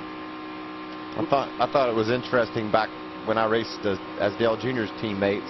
We would go through Friday, Saturday, crank our engines on Sunday, never said a word about anything to each other about a plan. We would just start the race, and then we always had the strategy that if we wound up toward the front together, we would work together then. We didn't figure out using each other to get to the front, but once we got there, then we became partners again. So are you making mental notes, though, as the race goes along? Like if a guy goes out and involved in an accident and and he's not going to be able to help you any longer, you making mental notes on that to say, I know, cross that guy off my list because he's someone typically that I may dance with in the draft? Those mental notes started about 2 hours ago when this practice session started. That's how intense what other cars do to your car and how you can make moves thanks to another car. So yes, and it starts early. Some people just like to work with their brother on track, right, Jamie? Or beat him. This guy wants to just beat Austin Dillon, and they are stacked back together, but you're on top of his time. You're just a little bit faster. You guys been coming in and out of this garage quite a bit. What have you been focused on? All we've done so far is qualifying runs. I think the 33 is in the same plan. So switching back to the old style qualifying, I think it's a little more important to run some single car runs and see how much speed you can get out of your car. But all in all, it is Talladega, and as soon as they drop the flag, you never know. I think in the Daytona race, we started 30-something and was leading on lap 16. So you never know what can happen, but it is nice to be able to get a pole. And this is the same car we had in Daytona, so we know it drafts really well. And just working on finding some speed. And it's not the most exhilarating day, but it's a day that we can learn some stuff for our race cars. So. It can be exhilarating, though. What happens if the little brother beats the big brother, especially in qualifying here? I don't know. Maybe he'll. don't know. Maybe we might have to start a bet or something tomorrow and then see who out-qualifies the other one. Sounds fun to me. We'll follow it tomorrow, right, Adam? Absolutely. And if you remember back to Daytona, they did help push one another into the top 5, and both of them finished top 5 at Daytona. So it was a good run for them in the season opener. And I think the younger brother Ty beat the older brother Austin. He did. By 1 spot. Yep, 4th and 5th. Speaking of older brother Austin.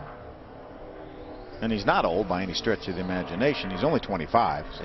You know, we kind of have this conversation week in and week out, and you look at 3 drivers that'll be running Saturday and Sunday. The benefits of added track time at Talladega, I'm guessing minimal compared to the other places that we go to? You know, I think so. Yeah, but it helps. I mean, we talk about track time and the fact that you're feeling different things with the air, and you know that, and obviously right now the guys. I mean, Ty's probably made a half a dozen, maybe 7 qualifying runs, so they're making it a little bit better. This is good times for the teams too. They're making notes. You know, any little change they make that picks the car up, they write that down and incorporate it into the setup.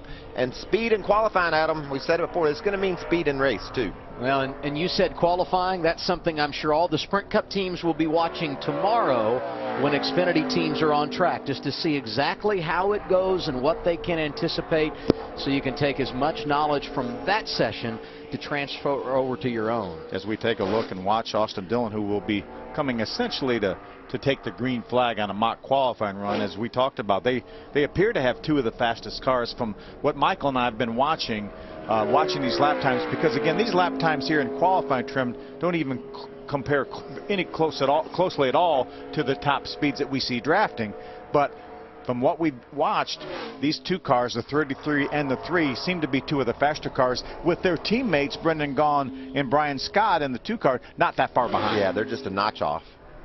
You guys have been doing a nice job, by the way, of sifting through the scoring monitor and taking notes as to who's doing what. Well, and because it's relevant. You know, if this practice session was preparing for the race, you know, you would just watch how they were drafting. You wouldn't worry about the speeds. But we're going to prepare for qualifying tomorrow, knowing who's going to be the favorite, which is unusual for a place like Talladega. And we've been watching the get up to speed lap, and Austin's last get up to speed lap was a 60.63, which is among the fastest we've seen on the get up to speed lap. 36 minutes to go in practice for Xfinity teams. Eric Jones, Bubba Wallace, Ryan Reed, Regan Smith, the top 4. It's about 45 minutes away from Sprint Cup practice here at Talladega. First opportunity for NASCAR's top shelf to get on track. Right now, NASCAR Xfinity Series teams with their only practice of the weekend. And you see the top 10 here. And if I came to you, Phil, and said, well, here are the top 10 from practice, you would say what? Because you've been reading a lot more into this than just what that scoring monitor says. It really doesn't mean much. Yeah. In all sincerity, yeah. You see Ty Dillon, his best lap right there. That's the lap that's going to matter tomorrow for qualifying. And then in the race, we almost revert back a little bit to the top 10 we have so far, although that could change dramatically. Yeah, of the top 10 right now, Adam, I think there's one car in the top 10 that might can get the pole, and that's Brian Scott. They've just shown more speed than the rest of those, and this car here and his brother particularly have the fastest cars for a 1-lap run for sure. Well, you guys said during the break you wouldn't be surprised if row 1 and row 2 were the 4 cars from Richard Childress Racing, throwing Brendan Gaughan into the mix of those names that you just talked about. No doubt. They've really brought some steam here to Talladega, and that's nothing uncommon for Richard Childress Racing. Dating back to Dale's dominance at this place, they've always had fast cars here at Talladega. Joey Logano is another car that's been fast. He's run a 53.50, which is a couple, 2 or 3 tenths off what the Childress cars, the fastest Childress cars, as we watch Chris Buescher. Right now, he's currently 10th, and obviously that would have been in a drafting scenario. Let's see what he runs. This will be finishing a mock qualifying run. He's 53.73, so that's about a half a second slower than what Austin and Ty, actually what Ty ran. Austin's a couple tenths faster than that on his last run. This car makes me hungry, though. Wouldn't mind having a snack. Grew up with Beta Honeys, huh? A little bit of, if anybody's listening. We'll see what we can work out, Vince. everybody's hungry. It's lunchtime. We're ready to get this thing going and have a little lunch. Boris said, used to seeing him here running, turning left and right. It's a little bit unusual to see him at the restrictor plate races, but congratulations on the 54 opportunity. How good's it feel to be, whether it's at the restrictor plate track or not, but be in a car like that 54? I mean, this is by far the best team I've ever been in, this Monster Energy Toyota, and the team is just fantastic. Everybody at Gibbs has welcomed me, which I'm a little surprised because I'm more of a road racing guy, but it's a blast driving this car, and all the people at Monster, I've been filling up on it, so it's giving me a lot of energy. Hopefully it'll give me some speed like Kyle, and we're all wishing Kyle gets better and gets back soon, but right now I get to enjoy all this fun. It's been 7 years since you've driven a restrictor plate race, and that was in the Cup Series. Did it take any time to get used to it? What was the adjustment like when you first rolled out there today? It's different. I mean, compared to road racing, what I normally do, you go out there, and even though it's kind of boring for NASCAR terms, you're still going 185 miles an hour with guys surrounding you, hitting you in the back, and loosening you up a little bit, and it's exciting. So you got to kind of took a few laps to get used to it again. Look forward to it. We'll see some set heads around here at Talladega this weekend, I'm sure. Boris said in the 54. He's 52, Vince, and he looks the same as he always had. Good to see Boris said back at the track, and fast. He's top 20 on the board. 52's not old. Today on Fox Sports 1, all about NASCAR. We'll start with NASCAR tomorrow, Xfinity Series qualifying. Then we turn our eyes to Major League Baseball. Doubleheader, interleague play out west. The Angels and Giants at 3:30. And then you've got the Cincinnati Reds, who've been playing well lately, taking on the Atlanta Braves. It happens on Fox Sports 1. We're streaming live at Fox Sports Go. A baseball doubleheader tomorrow on Fox Sports 1. There, as we watch Ryan Sieg in the 39, I bet he's a Braves fan. Absolutely. From Atlanta area, we have Mario Gosselin right now, 27th, the quickest in the 90. The Tigers had a Hall of Famer, Goose Gosselin, from way back in the early part of the That was a 20th century. long way around to turn that corner, buddy. Let's go to Jamie. Well, Joey Logano has 5 starts here in this series and an average finish of second. That includes a win. So what exactly are you looking for in a car that okay, this is going to be it for Saturday?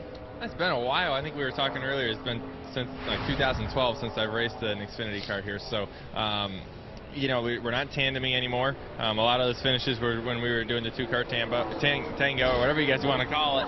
The dance. The dance, whatever. And, so it's a little bit different now. The draft is a lot different. You watch the way the race plays out. It's more like a truck race now.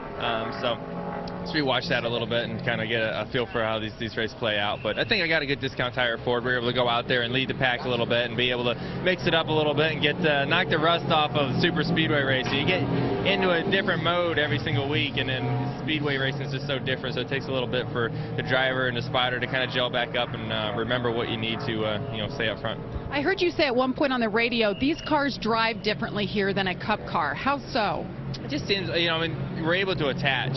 And another rule is that we can't, but it's a lot easier than the Cup cars to actually get to the back bumper to another car in the Xfinity Series here. So we got to be able to, you want to be able to stay close, but you can't push. But it also means the runs seem to be quicker, and it seems like you got to be a little bit more aggressive as the leader to, block other cars and stay up front, which is always a little bit more dangerous because you got to cut it a little bit closer, it seems like. All right, Joey Logano, definitely one to watch in both series this weekend, Adam. Yeah, and Jamie, I was asking Michael and Phil about, the benefits of running Saturday and Sunday, and Joey talks about the rhythm, which certainly does help. So 3 things you need to know about the 22 team and those 28 consecutive top 10 finishes. That's the second longest for a car all time, and we should put an asterisk by that and say it's been with 5 different drivers.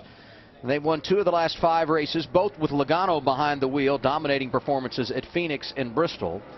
And the only car to go top 10 every race so far in 2015. Let's remind you how it happened. It all started with Brad Keselowski, top 5 at Daytona.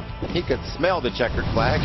Wound up getting past on the last lap, and what a run for Logano at Atlanta. He was all over Harvick. I thought he was going to win that race, but this was an amazing finish by Ryan Blaney. Look at that car control. You know what made him control that car? He hit the wall. Got to go in the right direction. How about Joey Logano dominating that race at Phoenix after Kevin Harvick was strong early on? Brad Keselowski outside the top 5 at Auto Club after sliding through his pit box. Did finish 8th, but he came back second at Texas thanks to Eric Jones, who was so good on that restart. And then a thrashing at Bristol. Led every one of the 300 laps there. The most ever led in one race in an Xfinity Series. And Logano last week a runner-up.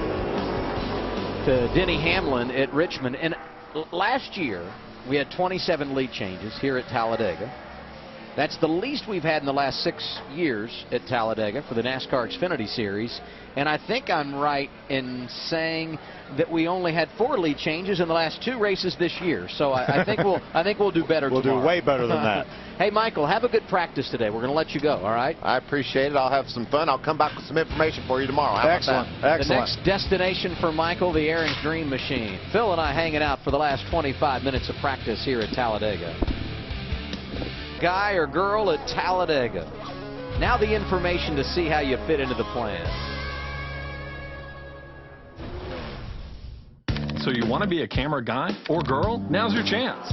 Be a part of Fox Sports' groundbreaking 100,000 cameras broadcast. Here's how. 1. Go to the NASCAR Sprint Cup Series race on Sunday, May 3rd at Talladega Superspeedway, or watch it on TV. 2. Record your race day experience using a camera or camera phone. Get your family and friends on there too. 3. Hold your camera sideways when recording, not up and down. 4. Upload the videos to your social media accounts using the hashtags 100KCams and NASCAR. 5. Tune into Fox Sports 1 Thursday, May 14th at 9:30 p.m. Eastern to see if your footage makes the cut. There. Simple, right? Now go out there and be somebody. All right, so after you upload your footage, make sure to watch Fox Sports 1 Thursday, May 14th. We're on the air at 9:30 p.m. Eastern, and you can see if you will be a part of 100,000 cameras. It's hashtag 100KCams. Jamie Little? When we come to restrictor plate races, this is one driver that I say is sneaky good. 2 of his 3 restrictor plate races, Chris Buescher has finished second. That includes this race a year ago. You were passed on the last lap. What kind of race car do you feel like you have here in this practice session? A really good race car. Our bit of Honey Ford Mustang's pretty good. We went out and drafted early on, just try and get a feel for it. Everybody went out early, and I think we were pretty happy there, so we switched over to single car runs, new qualifying format again. So we're going to see what we can do to get some speed out of this thing in that format. But I feel like we're going to race really well this evening. And I appreciate your sponsor here, a little snack here. And I believe you were going to send this to somebody? Yeah, I heard old Michael up there likes some bit of honey, so it's waiting for you whenever you get down here. A nice big old bowl. Good to see you. Chris Buescher, of course, pulling double duty once again this weekend. Let's have it over to Vince. Thanks, Jamie, with Brennan Poole, who's not just making his first Xfinity Series start here at Talladega, but his first Xfinity Series start ever in a restrictor plate race, so that's challenging enough. But this is the 4th straight week for you in the car. How big of an advantage has that been for you coming here to a super speedway for the first time? Yeah, I feel like it's been a pretty big advantage for us. You know, we're a new team and we're all just kind of getting used to each other, and so we've been working on our communication and working on how, you know, we need to tune on these cars as the races go on. And I feel like, you know, being in the car week after week after week, you know, we're able to work on that together. And so Richmond was the best race I feel like we had all together as a team. You know, we didn't get the finish that I felt like we deserved, but it was all in all, it was a good run. And so I'm looking forward to Talladega, get my first super speedway start with DC Solar. All the guys have been working really hard and building some really awesome race cars, so hopefully we can get them a good finish. What's been your thought of practice today and your first time in the Xfinity car to plate track? It's just pretty cool to go around this place. You know, it's just there's so much history here that it's just really special to be able to pull out on the pit road and come down and it's like, and you're looking at the track. It's just pretty wild. So it was cool getting a draft with some guys like Regan Smith and Boris Said, and working with some of the young guys like Darrell Wallace and Chris Buescher, and it's just a lot of fun. You know, I'm still learning a lot of things, so I feel like I took a lot of good things in. I'm going to write some notes and remember for the race. It's been a good showing so far for Brennan Poole in that 42, Adam. Well, in the foundation of his career, built in the ARCA Racing Series, and of course we'll have the ARCA cars on track for their 5th race of the year later today. Watch it live on Fox Sports 1, 6 p.m. Eastern Time. Brennan talking about going out with some of the young guys. I mean, Brennan's 24. Yeah. He went out with some of the young guys, though. The old man, the veteran, Brennan Poole. And Kyle Larson going to be back in that 42 car at Charlotte Motor Speedway Memorial Day weekend. Xfinity team's off next week. Then they go to Iowa. Brennan will race there. But it'll be fun to have Kyle back in the 42, a race where he got to victory lane a season ago. A couple TriStar cars, David Starr in the 44, Blake Cook in the 8, following along with Jeremy Clements. This is one of the few drafts we've had here in the latter part of this practice session. Most of the guys did their drafting early on and then switched over to qualifying mode. And I know I talked to Blake Cook earlier today, and he said the leaf filter folks are going to be here this weekend. So he was excited to have a little support from the sponsor on the pit box, in and around the garage, and saw the Zachary people last week at Richmond supporting David Starr. And Starr's got to have some added confidence because of the run that team put together at Daytona earlier this season. Yeah, had finished in the 6th spot, had his best career finish in the Xfinity Series. Eric Jones, quickest in practice for NASCAR Xfinity Series teams. 17 minutes to go at Talladega. Series practice here at Talladega Superspeedway. Sprint Cup teams will be on track here in about 25 minutes. The first of 2 practice sessions for them today. They will qualify tomorrow live on Fox, and their practice coverage today on Fox Sports 1. Saw Tommy Chandler there tuning the engine for that 22 team. What an outstanding job that team has done this year. We talked about that, I believe, in the last segment. 28 top 10s in a row with 5 different drivers. Yeah, and 2 different crew chiefs, because Jeremy Bolins, who led the way in the fall of 2014, of course, has moved over and now calling the shots for the Wood brothers in that 21 team. And now Greg Irwin has taken over atop the pit box, and it just doesn't seem to matter. And I'll tell you what, it just goes to show you what a professional operation they have at Team Penske. Doesn't matter Xfinity Series or Sprint Cup Series, where they've had a lot of success both a year ago and this season as well. As we take a look at John West Townley, I loved how they determined who at Penske was going to drive which race. Yeah, just go have breakfast and talk it over. Lunch. Yeah. It was lunch, and they talked it over and said, I'd like to run there. And they actually swapped a little bit. I think Joey's done a little swapping with Ryan Blaney, because Ryan wasn't running the Cup car on a given weekend, and Joey wanted a little extra track time. So I think that situation works out perfectly. I'll tell you, this 25 team has done a nice job in 2015. 6 of the 8 races have seen John West Townley behind the wheel. A couple of them for Dylan Lupton, the youngster from out west who was in the car last week at Richmond, also ran at Phoenix earlier this season. But when they are at the track, they have speed, and it'd be fun to watch John West Townley again be back behind the wheel in the Camping World Truck Series when they return to the track in Kansas. And it's been a while, hasn't it, since we had a truck race? Wow. You go back-to-back to open the year, Daytona, Atlanta, then that long stretch before Martinsville, and then a few more weeks off before we get to Kansas, and then we're going to get busy here at the track on a more regular basis. So we'll go back-to-back with the All-Star Weekend Friday night, also the Showdown Friday night. And then a weekend off, and then it goes Dover and Texas and Gateway, Chicago, or Iowa on the weekend. The Xfinity teams are at Chicago. Let's hear from Regan Smith, Vince. With Regan Smith, who is one of the fast cars out there. Of course, a former winner here at Talladega a couple of years ago. I think finished 3rd last year, so things are good for here. Brand new car. I'll be excited. A lot to be excited about. Yeah, brand new car, because the one from Daytona, I think it's sitting over on a farm somewhere in the woods right now. It didn't have much left after that wreck, but another fast Hellman Chevy. The guys at the shop and my guys did a good job with it. We've always had good speedway cars when we come down here. Junior Motorsports builds great speedway cars, so I'm excited for tomorrow. Ready to get racing. A lot of practice here. We didn't do too much practicing for the amount of time we have, so we're ready to go racing, and we'll do what we can to put the car out front all day long and give Hellmans and all our partners a good showing. Yeah, these guys have really been hitting their groove, finding their groove. They're going to be in victory lane soon, I believe. Jamie? Well, we talked to Ty Dillon earlier, and he said he just wants to beat his older brother Austin in qualifying. Ty currently on the track, but you guys are finished. What do you think about your car overall? The Ream Chevy's pretty good right there. I feel like it's got a lot of speed, and we'll have a chance at the pole tomorrow. And didn't do any drafting. I think hopefully it'll be the same as Daytona. We had a good car there, and just go out and have some fun. All right, that's Austin Dillon. Good car, and he'll be moving over to the Cup side for practice coming up. Well, he's been pretty good at Talladega on the Sprint Cup side. We'll see if it translates to a Saturday afternoon here in Alabama tomorrow on Fox. Practice session for Xfinity Series teams this weekend at Talladega. It's a long one, 2 hours, 20 minutes, only 8 minutes remaining. Eric Jones quickest, those speeds you just saw coming in the draft. And here a look at the 84 car, Chad Boat. Second start, trying to make his second start of the season, ran at Daytona earlier this year. Yeah, Chad right now 32nd quickest, but that doesn't mean a great deal, obviously. If he's only concentrated on qualifying runs, then then he certainly wouldn't be able to put up a good number. But these guys have been doing that. They've got a great program over here, running limited schedule, also doing a full-time truck schedule with Mason Mingus, and Chad will also run some truck races later on. So good. Hopefully they can get in this show here and see what he can do. And there's a guy that he's won here once, Bobby Gerhardt, in the ARCA Racing Series. But now the sister track at Daytona, he's won, what, 8 times? 8 times, yeah. Unbelievable, his prowess on the restrictor plate track. So Bobby Gerhardt going to try to do double duty this weekend, going to try to run this Xfinity race tomorrow afternoon, as well as the ARCA Racing Series event that we'll have right here on Fox Sports 1 this afternoon.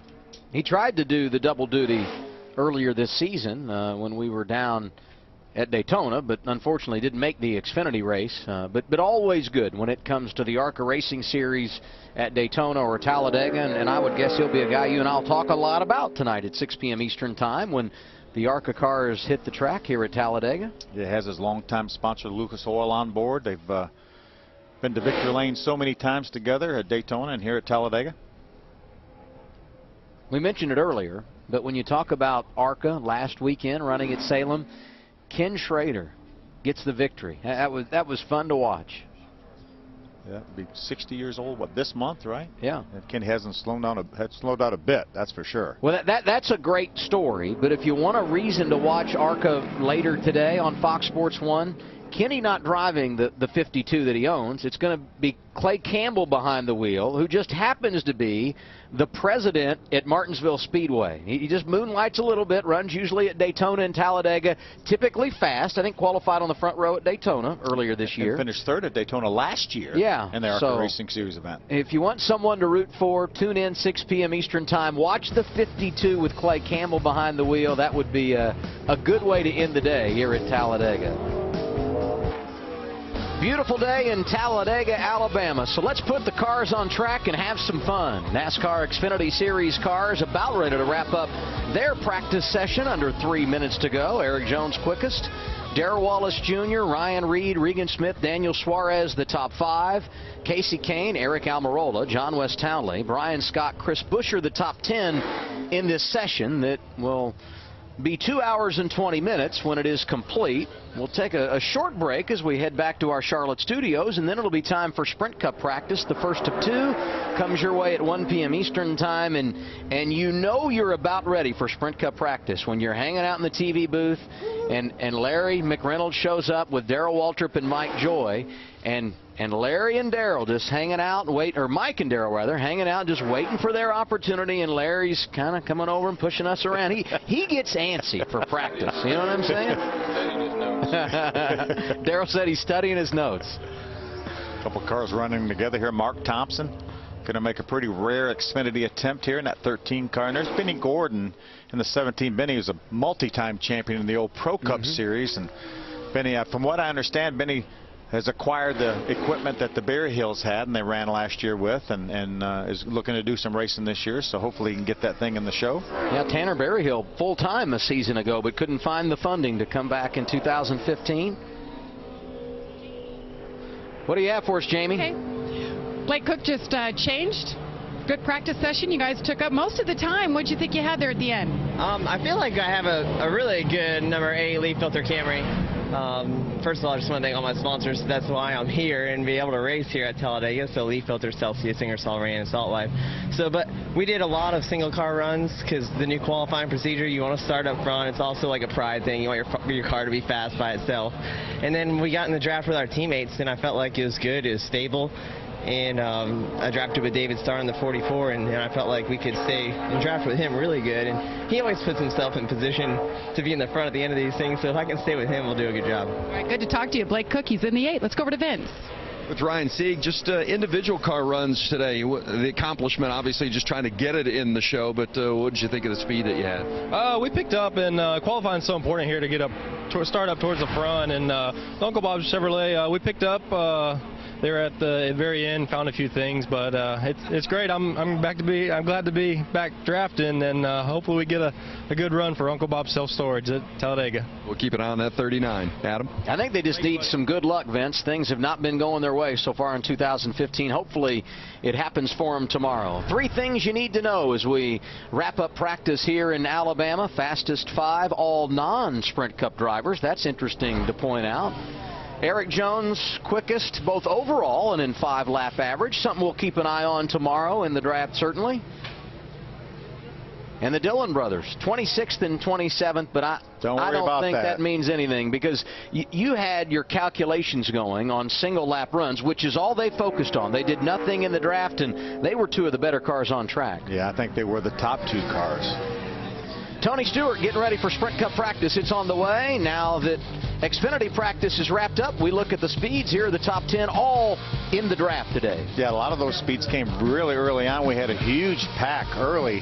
Erik Jones led the way there. Bubba Wallace just behind him in second. Brendan Gaughan leads off the second 10. J.J. Yaley there in 12th. Had a great car at Daytona earlier this year. And our defending champion looking for a little love when it comes to restrictor plate racing. Chase Elliott, 15. See Joe Logano back in 20th. He won't be there long. No. Single car qualifying tomorrow. Watch Logano. Watch the Dillon brothers. How about our buddy Kenny Wallace, 21st quickest here, going to make a rare Xfinity start. Going to leave the Hollywood Hotel and jump into a car. Driving for JGL this weekend as they bring 3 cars, joining J.J. Yaley, who I mentioned, and Eric McClure. There's the 84 Chad Boat you saw in 32nd. Yeah, big field today. 45 cars attempting to make the top 40. Yeah, and that means, of course, 5 cars will go home after qualifying tomorrow. You can watch it live on Fox Sports 1. We'll see you then for Xfinity Series qualifying. Right now, it's time for Sprint Cup practice, about 10 minutes away. NASCAR Race Hub comes your way at 3. Final practice for Cup teams at 4:30.